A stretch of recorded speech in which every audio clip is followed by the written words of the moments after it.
Salut, c'est Louis de chez Infopreneur et puis je pense que comme tu l'as vu dans le titre, tu te demandes comment ça va? Ben ça va, je vais bien, je vais mieux.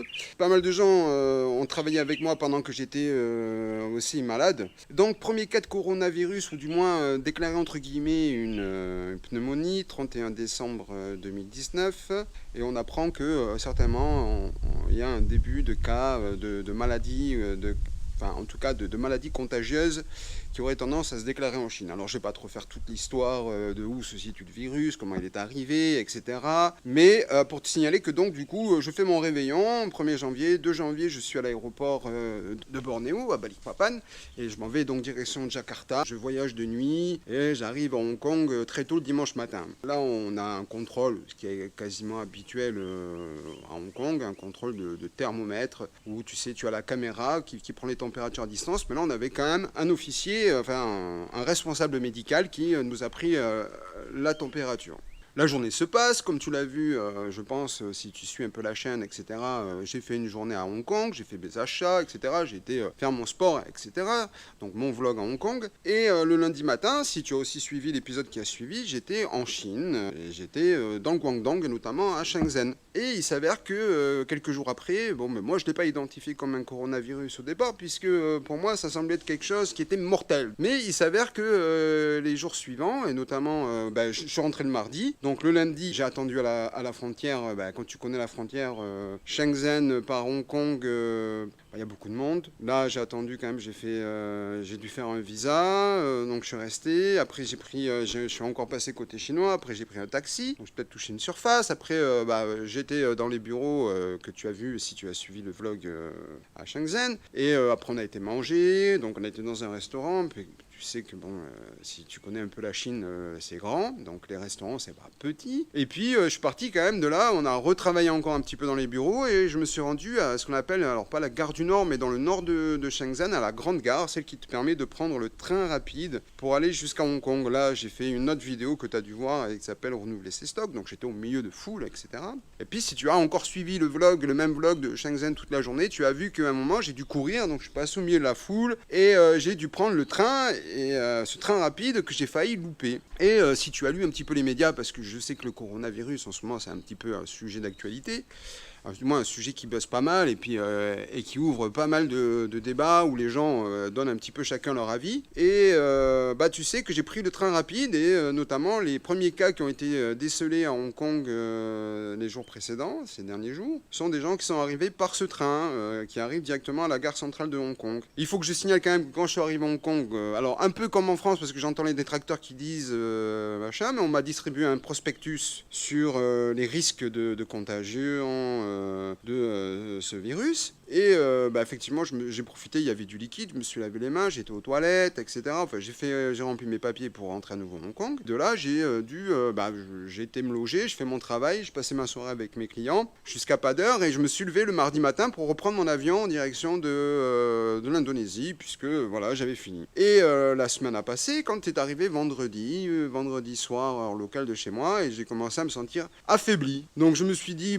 comme j'ai l'habitude dans les avions, il y a quand même pas mal de gens qui éternuent et de gens qui toussent. Alors je sais qu'on va te raconter que il y a des filtres dans les avions, que c'est pas possible d'attraper des virus dans les avions, ou du moins pas si la personne est à 3 ou 4 rangées devant toi ou 3 ou 4 rangées derrière toi. Mais enfin, je sais pas si tu prends des avions ou si tu en prends souvent ou pas très souvent, mais ça arrive qu'il y ait des gens qui éternuent sans mettre la main ou le bras ou le mouchoir, parce qu'on va pas faire, je suis pas là pour faire des débats sur comment il faut éternuer, mais il s'avère que moi dans mon avion, j'avais des gens qui rentraient aussi, je pense pas mal qui devaient rentrer, ils avaient dû aller en pèlerinage, donc l'avion était assez plein, des gens étaient là. Bon, je m'inquiète pas, je me dis, bon, c'est normal, je suis resté à la clim toute la semaine, ça va être un petit coup de moins bien. Donc le vendredi soir, je me couche, j'ai des écoulements nasales. Le samedi matin, des bêtes de tout, comme ça.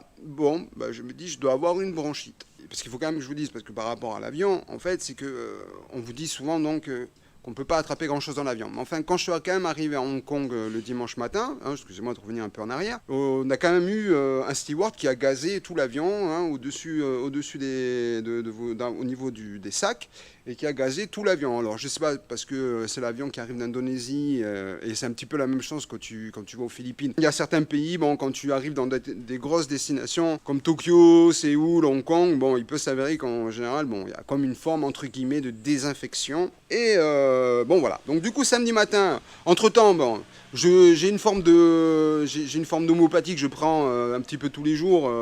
C'est à base de plantes, c'est quelque chose avec un goût très amer. C'est un goût de un peu. Alors, je n'ai jamais mangé de fiel, mais on peut dire que c'est un petit peu un goût voilà, très particulier. Et d'habitude, quand je bois un verre, j'ai un peu envie de vomir. Parce que c'est quelque chose qui est là, qui est censé te faire expectorer. Puisque, comme j'habite toujours un petit peu dans des environnements où il y a soit beaucoup de poussière, soit il fait toujours très chaud, etc. Donc j'ai besoin quand même de pouvoir évacuer. Et puis parce que voilà, j'attends pas, je ne vais pas voir de médecin. Je me soigne un petit peu d'une façon différente. Tu le sais, je fais des jus de légumes, etc. Donc j'évite d'aller chez le médecin, et je vais pas dire ça fait combien de temps que j'ai pas été chez un docteur, mais ça fait quand même longtemps. Du coup, je prends ma bouteille, et il faut savoir que j'ai bu la bouteille dans la journée, chose que réellement, si t'es pas malade, tu peux pas la boire en une journée. Donc ça m'a quand même permis d'expectorer, et je me suis retrouvé quand même de suite avec des crachets qui étaient plutôt verts, quoi, vous voyez, donc quelque chose, à la limite, tu te dis, est-ce que j'ai peut-être attrapé une tuberculose? Moi, j'ai pas pensé au coronavirus, et puis j'ai reçu quand même des messages dans la semaine de gens qui m'ont dit, est-ce que ça va mieux? On était inquiets pour toi, on aurait dit que tu étais dans une caverne quand tu tousses, etc. Donc j'ai dit, oui, ça va passer, ça va passer. Il m'a fallu quand même plus d'une semaine, facilement, j'avais beaucoup moins de disponibilité professionnelle, il fallait que je me couche, par moments j'avais des montées de vapeur, c'est-à-dire que vous savez, vous vous sentez moins bien. Je me suis dit, bon, est-ce que j'ai une mononucléose? Est-ce que, bon, voilà, etc. Vous me direz, je ne suis pas médecin. Je ne suis pas médecin, mais enfin, je commence quand même à connaître mon corps. Du coup, j'arrive quand même à déceler, à me dire, bon, est-ce que j'ai peut-être ci, est-ce que j'ai peut-être ça, voilà. Bon, je n'avais pas d'effet Ralgan parce que je les attendais, ils étaient entre la France et puis l'Indonésie, puisque j'ai gentiment demandé à ma famille de m'envoyer des effets Ralgan, mais par manque de chance, ça a bloqué à la douane. Ils ont voulu savoir ce que c'était. Il a fallu qu'on fasse des documents, des papiers. Donc globalement, pour la baisse de fièvre, je m'en suis pas servi.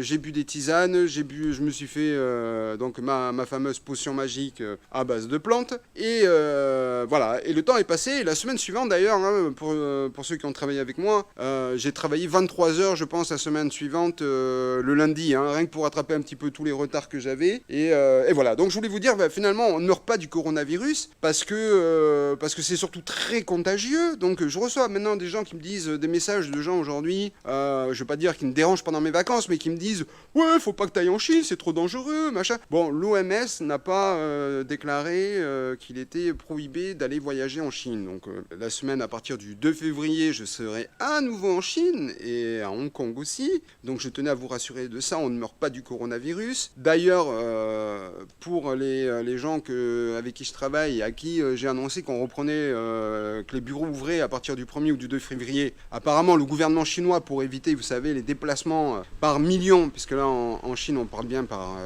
en millions de gens, vont étalonner le redémarrage des usines et des bureaux jusqu'au 10 ou 15 février, même dans certaines écoles. Et aussi, ça sera aussi le cas à Hong Kong. Donc du coup, mais je serai quand même en Chine la semaine prochaine. Donc voilà, alors, sachez que ce coronavirus, donc je rappelle, je ne suis pas ni biologiste ni docteur, mais il est surtout extrêmement contagieux, et c'est extraordinaire de voir la Chine construire 2 hôpitaux en moins de 10 jours pour des milliers de lits de disponibilité. Il faut savoir que le problème de ce virus, si tu es en bonne santé et que tu n'as pas de problème respiratoire ou que tu n'as pas un certain âge, bon, globalement, ou que tu es un nouveau-né, enfin voilà, je suis pas un docteur, je tiens à le rappeler, mais globalement tu vas en survivre. Regardez les cas à Bordeaux de cette personne qui travaille dans le vin et qui est venu en Chine et qui s'est retrouvé isolé à l'hôpital, donc au service des maladies tropicales, je pense que c'est à Pellegrin, je sais pas. Hein. Et lisez bien, il dit, comme on sait pas ce que c'est, mais on soignait avec du Doliprane. Voilà, donc je pense qu'il faut arrêter un petit peu la psychose là-dessus. Tout va bien, on ne meurt pas d'un coronavirus, en tout cas pas celui-ci.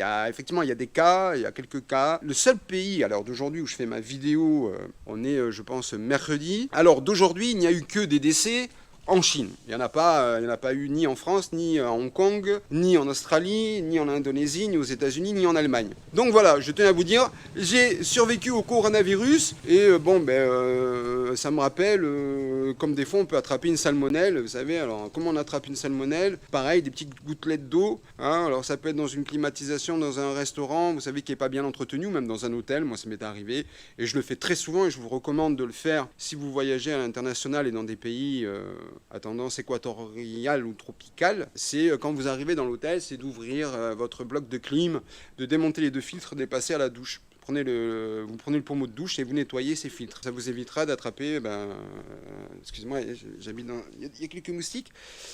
Je pense pas qu'on l'enlèvera au montage, mais voilà, ça peut arriver. J'ai déjà attrapé ce type de choses-là, voilà. Mais une salmonelle, ça se soigne vraiment avec des antibiotiques. Alors que là, le coronavirus, concrètement, vous prenez du Doliprane ou des efferalgan ou quelque chose comme ça, quelque chose qui va vous permettre de faire tomber la fièvre. Je vais juste dire que là, à l'heure d'aujourd'hui, même si l'État chinois a rehaussé son niveau d'urgence, et du coup, on est passé de quelques dizaines de malades à quelques centaines, voire un millier de gens déclarés malades. Si on divise par le nombre de décès, voilà. Donc ça reste une maladie contagieuse. Je tiens à vous rappeler que vous pouvez continuer à voyager et surtout ne commencez pas à vous dire oh, je vois un asiatique, j'ai peur, parce que c'est vrai qu'il y a beaucoup de gens qui font pas la différence, qui auraient du mal à identifier un japonais d'un chinois ou d'un philippin ou d'un etc., ou d'un Vietnamien. Donc ne commencez pas à tomber dans la psychose et vous dire oh j'ai peur, il va me donner des microbes, parce que ça m'arrive aussi quand je rentre chez moi en France. Des fois j'arrive dans des familles ou des voisins qui me disent ouh, t'as pas ramené de maladie parce que t'es toujours dans des pays où il y a beaucoup de virus. Faut faire attention des fois à ce qu'on dit. Voilà, sur ce tout va bien, enfin en tout cas je vais beaucoup mieux,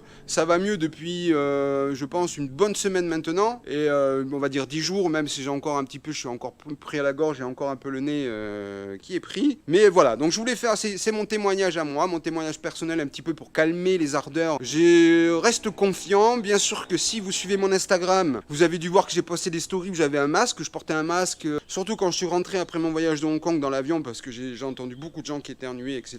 Donc voilà, et que ça m'ennuie toujours d'être dans des avions, et j'ai envie d'être détendu tranquillement, parce que des fois je fais des 10-15 heures de voyage sur quelques jours et on est un peu fatigué, donc justement on a un terrain, vous voyez, parce que physiquement, voilà, on est un peu fatigué, du coup en plus on a les muqueuses qui sont sèches, on a un terrain infectieux plus important qu'à d'autres périodes de la vie. Voilà, sur ce c'était Louis de chez Infopreneur, je vous aime, j'espère que vous m'aimez aussi. N'oubliez pas de liker cette vidéo, de vous abonner, etc.